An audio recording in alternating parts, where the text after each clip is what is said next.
Strong Toyota, leading the way every day. And strong Toyota, symbols of trust. That's in the hotels, in the restaurants. Current Guam law sets a limit on the number of liquor licenses that can be issued in any particular island community. One liquor license for every 200 people in that municipality. But former Senator Larry Kasperbauer blames Rev and Tax's Alcohol and Beverage Control Board for failing to enforce the law, resulting in a glut of bars and stores that have been issued liquor licenses far in excess of the current limits. They've exceeded the number of liquor licenses allowed in the village of the municipality of Tamuning. That includes Tumon, Harmon, and Tamuning itself. I understand from a staff member of the legislature that over 400 alcohol licenses have been issued for that municipality. That includes those in the hotels and the restaurants and outside.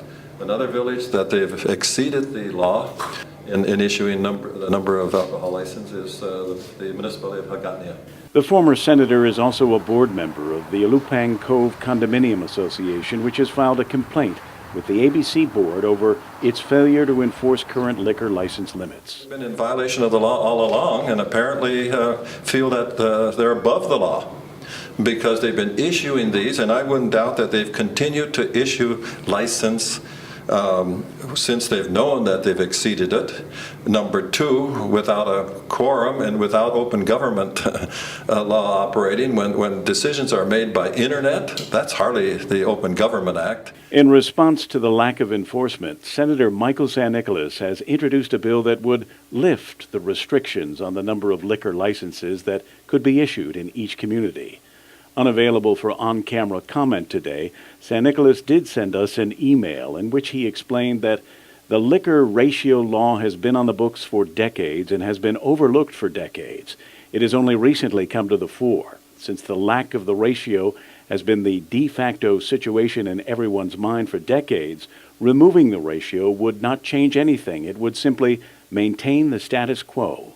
But Kasperbauer responds that it is the status quo that is the problem. When our girls are being raped in the parks by drunks, and others are being kidnapped by drunks, and drunks are sitting in the boonies, leaving all their beer cans behind that they picked up at the little store only a stone's throw from your house, something needs to be done. However, Senator San Nicolas says the real issue for him is jobs, telling us that Bill 88 is trying to save dozens of businesses and hundreds of jobs. I wouldn't doubt that right now tourists are staying away from certain parts of villages because of the large number of establishments that sell alcohol all the way till 1, 2 in the morning. And what's to gain from it? Are we suggesting that people are going to come to Guam to spend money just to buy alcohol because there's no limit?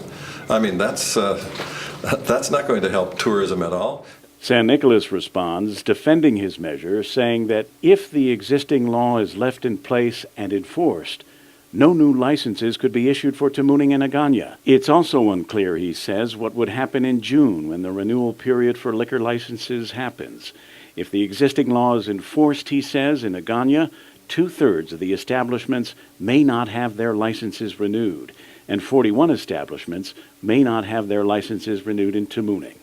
The hearing on Bill 88 is set for tomorrow afternoon in the legislature's hearing hall. I would definitely want to encourage anybody and everybody who's concerned about our culture, our way of life, and what the future might be to go to the legislature at 2 o'clock and be heard. Kevin Kerrigan, PNC News.